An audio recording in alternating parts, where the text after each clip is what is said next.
Assalamualaikum warahmatullahi wabarakatuh. Apa kabar anak kreatif? Alhamdulillah, luar biasa. Allahu Akbar. Perkenalkan, nama saya Bu Yuni Hastari Ningsih, dipanggil Ibu Yuni. Pada kesempatan ini, Bu Yuni selalu berdoa kepada Allah Subhanahu wa Ta'ala. Semoga anak kreatif semua dimanapun berada dalam keadaan sehat dan selalu semangat walaupun belajar di rumah. Pada kesempatan ini, Bu Yuni akan menyampaikan materi ibadah sholat kewajibanku. Anak-anak, hari ini kita belajar pendidikan agama Islam dan budi pekerti kelas 3 semester 1 tentang ibadah sholat. Sholat merupakan kewajiban umat Islam yang harus dilaksanakan karena perintah Allah langsung kepada Nabi Muhammad. Ya, anak-anak tahu sholat ada berapa? Oh iya, betul sekali. Sholat ada 5 waktu. Yang pertama sholat sholat subuh. Berapa rakaat? 2 rakaat. Kemudian sholat zuhur. Berapa rakaat? Oh iya, 4 rakaat. Sholat asar berapa rakaat? Oh iya, 4 rakaat. Maghrib ada berapa? 3 rakaat. Dan isya ada 4 rakaat. Semuanya jumlahnya 17 rakaat. Ya, sholat merupakan kewajiban umat Islam. Sholat ada 2. Ada sholat wajib dan sholat sunnah. Ya, sholat wajib tadi sudah Ibu terangkan 5. Ada 5 waktu. Sholat diturunkan, diperintahkan Allah kepada Nabi Muhammad Shallallahu Alaihi Wasallam pada peristiwa Isra Mi'raj. Sholat langsung diperintahkan karena sholat merupakan wajib. Kalau wajib artinya apa? Oh, siapa yang tahu? Ya, kalau dikerjakan mendapat pahala, kalau tidak berdosa. Ya, sholat adalah rukun Islam yang ke berapa? Kedua. Sholat dalam bahasa artinya berdoa. Menurut istilah, sholat adalah ibadah yang diawali dengan takbir dan diakhiri dengan salam dengan syarat ketentuan yang berlaku. Sholat, syarat wajib sholat. Ya, yang pertama anak-anak, yang wajib sholat itu siapa? Orang Islam yang beragama Islam wajib sholat. Nah, sholat bisa dilakukan dengan berjamaah atau munfarid. Munfarid itu apa? Ya, sendirian. Boleh di rumah, boleh di masjid. Kalau berjamaah pahalanya 27 derajat ya. Yang kedua, balik.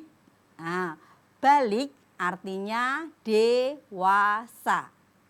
Anak-anak, jadi wajib sholat bagi orang yang dewasa. Ciri-cirinya, kalau yang putri sudah datang bulan atau haid. Kalau laki-laki bermimpi basah. Anak kreatif ada tanya, Bu, saya masih kecil. Oh, tidak apa-apa, namanya latihan sholat. Seperti dalam hadis Abu Daud.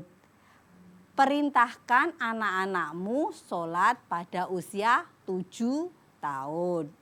Dan pukullah bila tidak melaksanakan sholat pada usia 10 tahun. Jadi kalau anak-anak sudah terbiasa latihan sholat dari kecil, nanti sudah terbiasa, tidak merasa berat. Yang ketiga, berakal sehat, tidak gila. Jadi anak-anak yang melihat orang gila jangan dikejar-kejar. Weh, belum sholat loh itu Bu, belum sholat loh. Nah, itu tidak wajib sholat. Nah, sekarang yang keempat, telah waktu masuk ya, artinya sudah waktunya sholat subuh, dilaksanakan sholat subuh. Sudah waktunya sholat duhur, dilaksanakan sholat duhur, itu telah masuk waktunya. Yang kelima, terjaga dalam keadaan sadar, tidak tidur. Kalau anak-anak sholat sambil tidur, kalau tiduran tidak apa-apa waktu sakit. Tapi kalau tertidur harus kembali lagi wudhu sholat. Itu tadi syarat wajib sholat ada berapa anak-anak? Ya betul, ada 5. Sekarang tentang syarat sahnya sholat. Yang pertama, suci dari najis.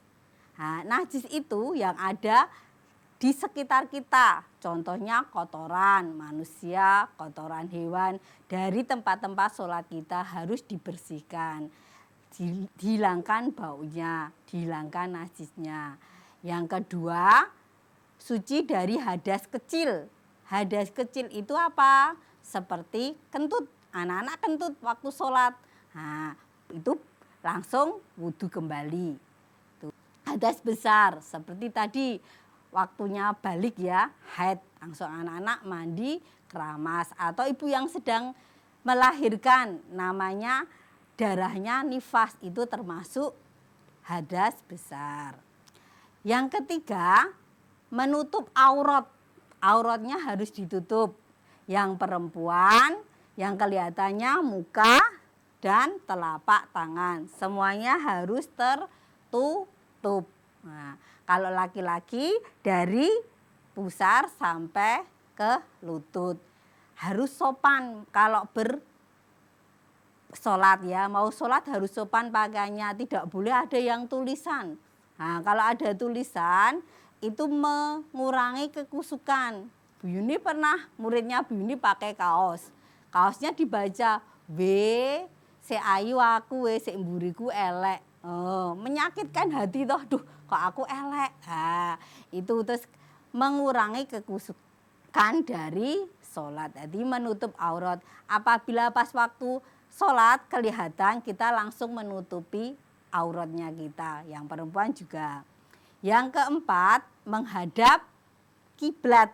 Nah, menghadap kiblat umat Islam yaitu Ka'bah. Jadi dalam sholat kita menghadap kiblat. Dilihat dari kompas. Sekarang sudah ahli teknologinya dengan HP sudah bisa melihat anak-anak. Oh, ini kiblatnya arahnya mana. Kecuali kalau anak-anak dalam berkendaraan boleh tidak menghadap kiblat, mengikuti arah kendaraan. Atau pada waktu berperang sholatnya bergantian, nah itu tidak menghadap kiblat. Yang kelima, mengetahui masuknya waktu sholat. Jadi sudah tahu, oh ini waktu sholatnya luhur jam berapa, baru anak-anak bersiap, berwudu, melaksanakan sholat. Itu tadi sahnya sholat. Kalau tidak dilaksanakan berarti sholatnya tidak sah. Nah, sekarang yang terakhir yaitu yang membatalkan sholat. Yang tadi seperti sahnya sholat, yang terkena najis.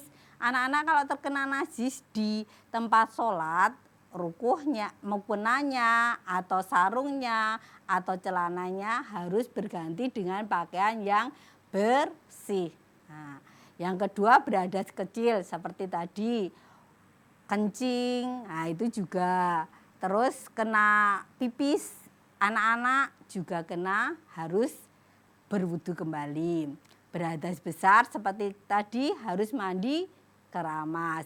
Yang keempat, auratnya terbuka. Nah, mukenanya atau sarungnya motrok. Apa ya bahasa Indonesianya itu, anak-anak harus langsung diperbaiki, jangan sampai ben kelihatan. Nah, kalau kelihatan auratnya berarti sholatnya tidak sah. Yang kelima, melakukan gerakan yang berlebihan.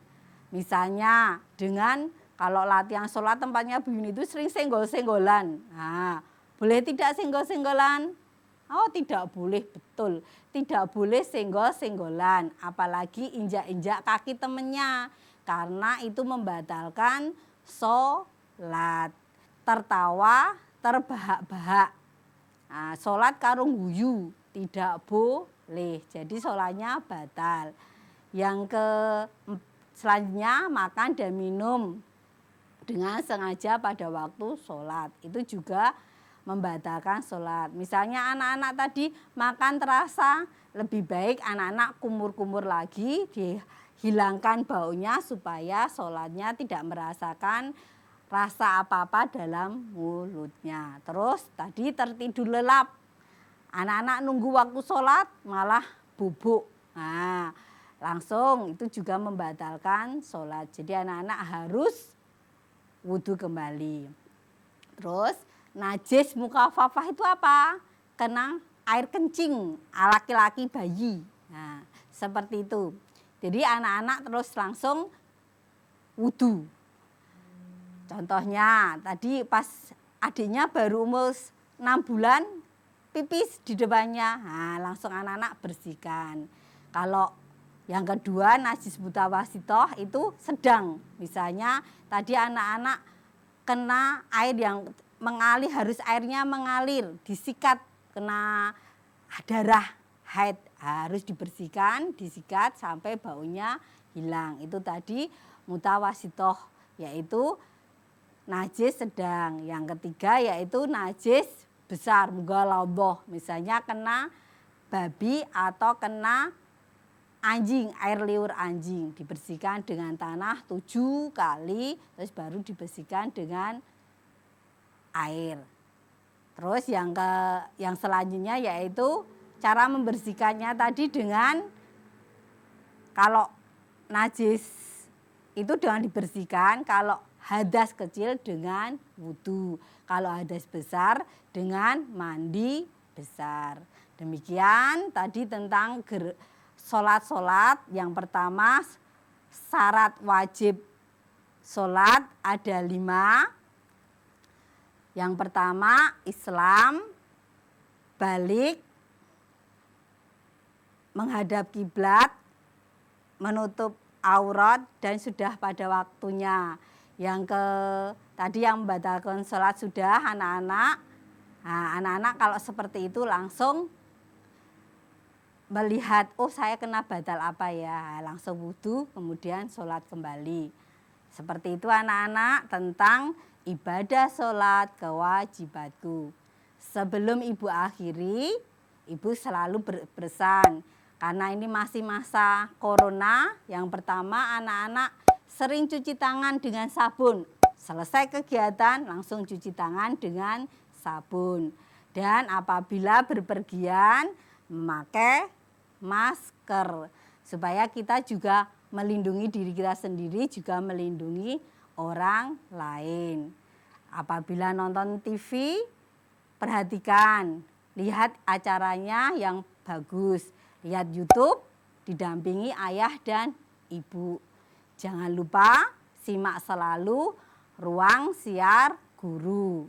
Dan jangan lupa subscribe, like, dan share Ruang Siar Guru.